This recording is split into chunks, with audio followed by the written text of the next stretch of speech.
সংস্কার নিয়ে আশাব্যঞ্জক অগ্রগতি থেকে কিছুটা পিছিয়ে থাকার কথা জানিয়েছেন জাতীয় ঐকমত্য কমিশনের সহসভাপতি অধ্যাপক আলী রিয়াজ। রোববার সকালে রাজধানীর ফরেন সার্ভিস একাডেমিতে রাজনৈতিক দলগুলোর সাথে দ্বিতীয় দফায় সপ্তম দিনের বৈঠকের সূচি বক্তব্যে একথা বলেন। তিনি আরও বলেন, সংস্কার প্রশ্নে দল ও ব্যক্তির বাহিরে গিয়ে জাতীয় আকাঙ্ক্ষার প্রতিফলন ঘটাতে হবে, না হলে শহীদদের দায় মেটানো সম্ভব হবে না। এ সময় শহীদ আবু সাইদের শাহাদাত বার্ষিকীতে জুলাই সনদ ঘোষণার কথা থাকলে বাস্তবতার কারণে সেটা আর সম্ভব হচ্ছে না বলেও জানান কমিশনের সহসভাপতি। তবে জুলাই মাসেই জুলাই সনদ ঘোষণা করার কথা পুনর্ব্যক্ত করেন তিনি। কত নিপীড়ন, কত কর্মীর প্রাণ, আপনাদের কত নির্যাতনের মধ্য দিয়ে আমরা এই জায়গায় এসেছি।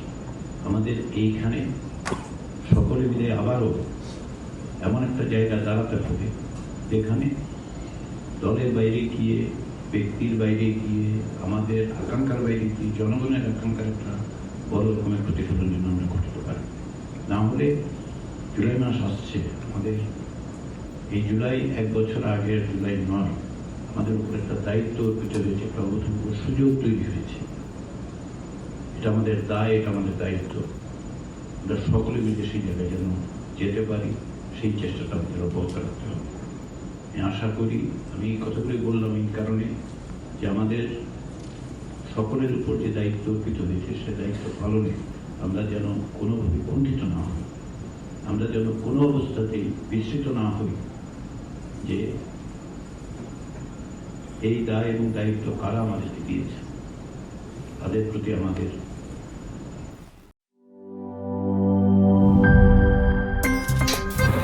আমার একটা স্মার্ট সিদ্ধান্তে 25% গ্যাসের খরচ কমেছে। ভাবছেন কিভাবে?